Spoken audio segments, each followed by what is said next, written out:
then the one day, I was probably the 100th time I've seen the Costanza program on the Seinfeld there. I thought, I'm going to give it a try. Like, what do I got to lose? Like, I'm not happy the other way, so I'll just do everything opposite. Let's see what happens. So it was like, as soon as I made the decision, then the phone started to ring. And I got a call from University of Toronto, and they said, would you like to come down and speak to our entrepreneur class? And I thought, yeah, okay, whatever, I'll go do it. Oh, yeah, no problem. So I went down to talk to them, and I meet this guy, this 32-year-old guy who was another speaker there. And he says to me, I had a lot of success with this big website. And he says, he goes, I got a lot of money, but I'm only 32.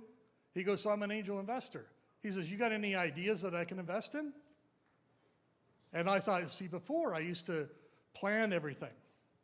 So I would plan everything. Like if I was going to go defeat another city, I would plan it out. And when I came, they didn't even know I had already planned it out. And I was ready and set, and I just destroyed.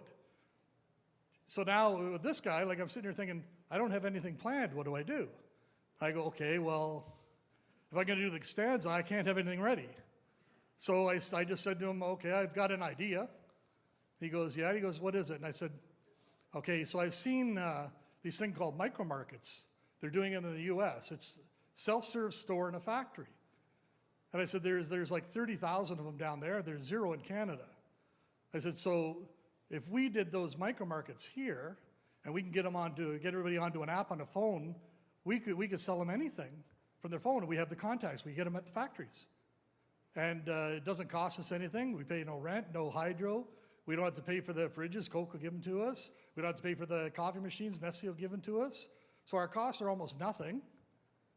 And I said, so it's a good idea. And he goes, oh, can you get business? I said, yeah. That's what I did all my life. He goes, so if you can get a factory, I'll give you the money. It was like 5 minutes. And before I used to plan and plan and plan. So without planning, it was actually faster. So anyways, I said, okay, hang on. So I got on my phone and I said, I know that there's a company in Guelph that has 4 factories. If I can get one and we can get into one of their factories, then we'll be able to get the rest of them. And he says, okay. So I called the guy and I said, listen, I have this idea for this different type of cafeteria. That's nowhere in Canada. Nobody has seen it in Canada before. Can I come show it to you? And the guy says, yeah, okay, how about tomorrow, 11 o'clock? So I go tomorrow, 11 o'clock, I go there. I have no business card. I have no company. I have nothing. I don't have a website. I don't have a company name. I have nothing. And I said to the guy, like, here's the idea. And then I said, okay, so usually I try to play like I'm really smart and I know everything. So I told the guy, I said, I don't know how to do it. He goes, what? And I go, I don't know how to do it, but I can figure it out. He says, really? He says, I love it. He says, can you do 4 plants? He gave me all of them. So when this happened, it was the weirdest thing for me because I've never done anything unplanned before. So that went from that plant there, this is 4 years ago. Since that plant we've done probably another 50 more, and I've never solicited another account. Everyone's just come to me. So that thing I heard about when I was younger, that things aren't given to you, they are. They can be. So anyways, we did all these plants, and it just happened like so fast and unbelievable. But what else happened? The newspapers. So when I did, I used to get a lot of press and everything too. So now instead of trying to take the press stories for myself, this is another way I got new business. I would give all the press stories away. Every time the press came, I said, no, you got to do my client, and then do this person, and then do this person. And I kept on giving all those stories away. So giving them away got all these people, they got them in the press, they got what they wanted, all their friends would call me then, right? And then my son, I got 3 boys.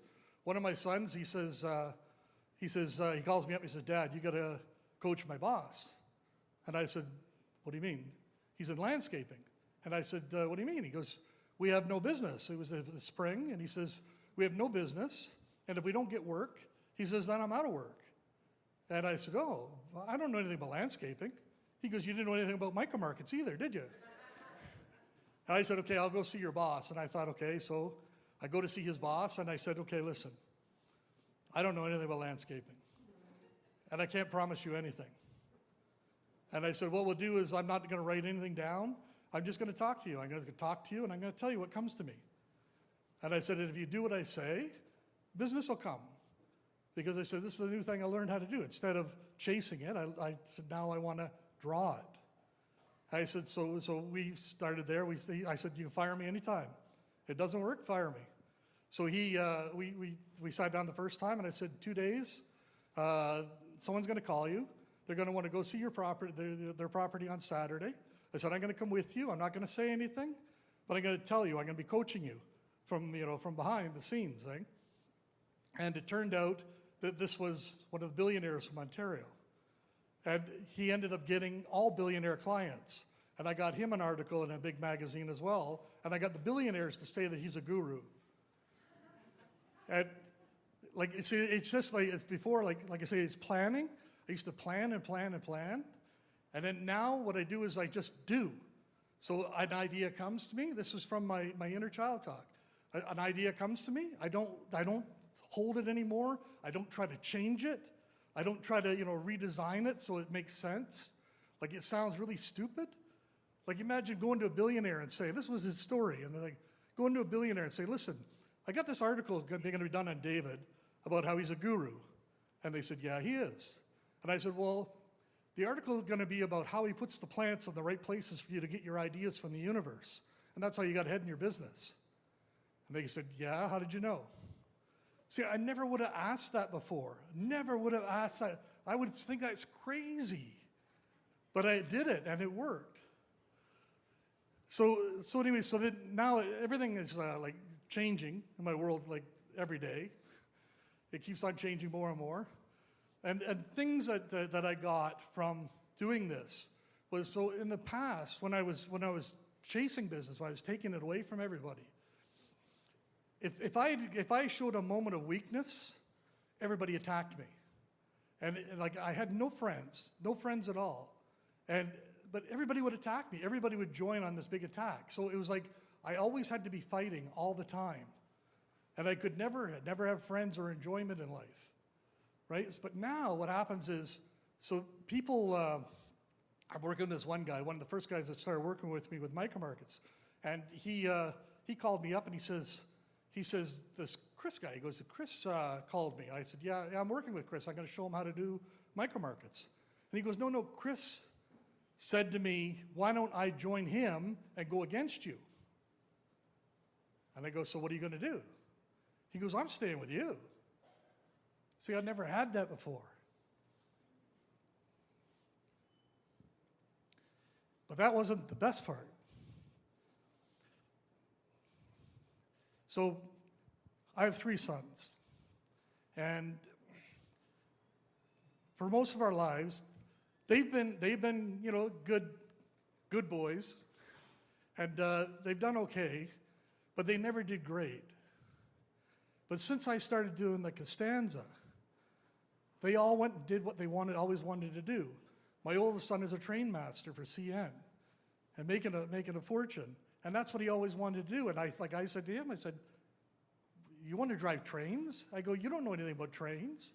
He goes, yeah, but it's pretty simple. They train you. But he went and did it. So my other son, my middle son, is the landscaper for billionaires. And my youngest son became a Mountie. And that all happened in the last 4 years since I started doing the Costanza. But my wife, what happened with my wife, when I gave up, it was about 20 years ago is when I gave everything up. And we pretty much lost everything when I gave it up. It didn't go very well with her because we had everything and then we had nothing. And she tried to commit suicide 9 times. And she got addicted to pain medication. But 2 years ago, she just got up one day and said, no more. I said, what do you mean no more? And she says, I'm not taking that stuff anymore. And she stopped, just like that. because she's seen what was happening with myself and my boys. And she went and got herself a job, and she's not lost it. She's not gone back to the painkillers or anything. And I'm happy now.